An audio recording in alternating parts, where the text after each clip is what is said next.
Thank you very much, Presiding Officer. I think Mike Mackenzie has been grossly unfair to the committee. I mean, only this morning we had a piece of secondary legislation on food, and the table in the schedule to that particular legislation told me, correctly as it turned out, that corned beef must have 120% meat in it, and the figure was correct. But I'll let you go and read the order for yourself. It will be going to the Policy Committee shortly, and the figure is correct. So I would never have known that if I wasn't on the Delegated Powers and Law Reform Committee. I will indeed. John Mason. How can it be 120%? No. This is not the place. You've got to go and read the relevant piece of, and I can tell you it's on page 7. And the explanation is in a small print, 6-point print on page 10, if you can understand it when you get there. But believe me, it's interesting. But the point is we deal with the minutiae. And the minutiae around contracts is often actually minutiae with very profound effects for our business and for life in Scotland and beyond. I myself have been involved over the years in dealing with a number of contracts. I had a quick jot down and I found 10 jurisdictions ranging from Delaware to Norway where I've signed contracts.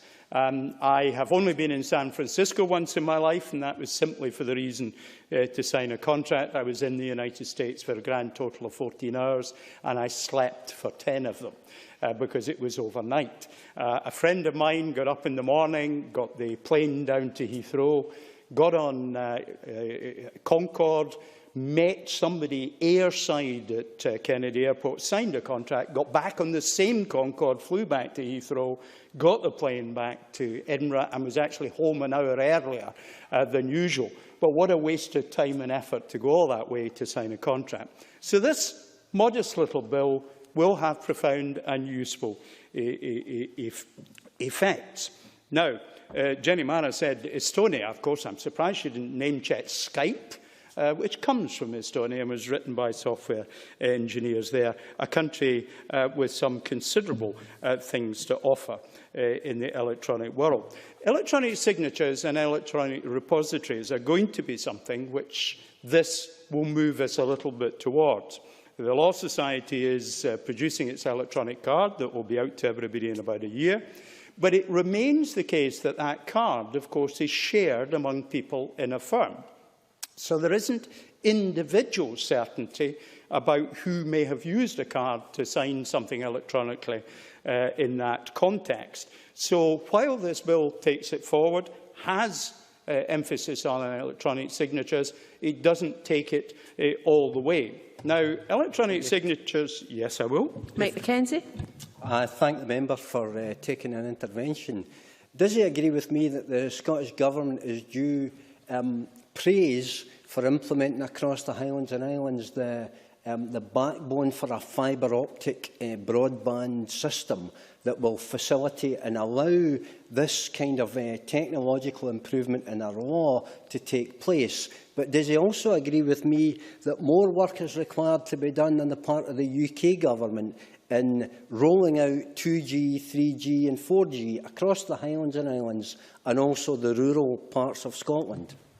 Stewart Stevenson, I can give you an extra minute or two onto your 7 minutes to make up for the interventions. That would be very helpful, Presiding Officer, although I have to say I might need about an hour to deal with the scope of that particular intervention. I do note, however, the Irish Government this very day has committed itself to delivering 30 megabit broadband to every single location in Ireland. So perhaps, we've got a little bit to travel.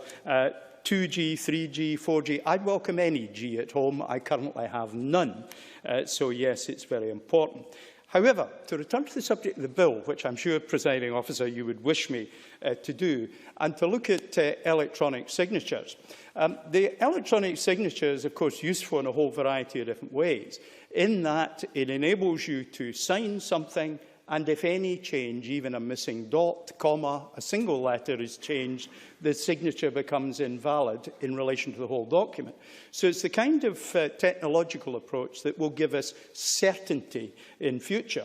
Now, of course, lawyers are quite reasonably conservative, small c, conservative about adopting technology.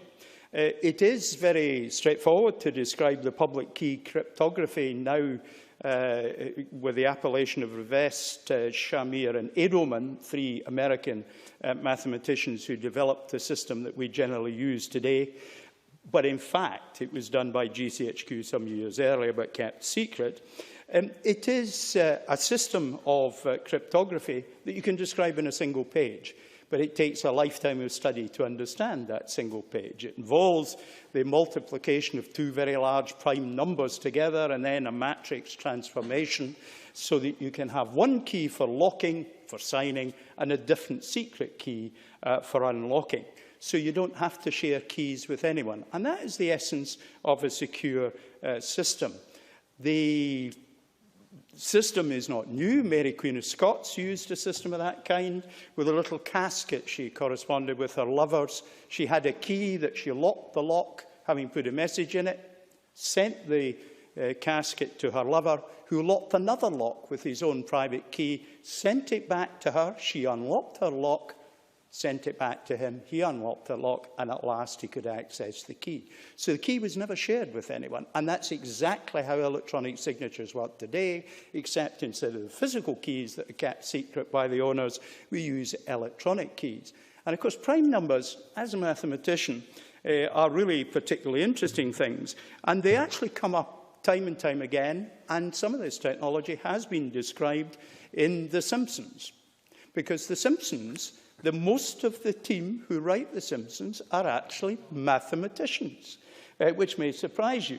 And 18 years ago, Homer Simpson, in fact, made reference to Belphegor's prime, which comes from James Milton's Paradise Lost. Belphegor is one of the 7 princes of hell who's charged with helping people make ingenious inventions and discoveries.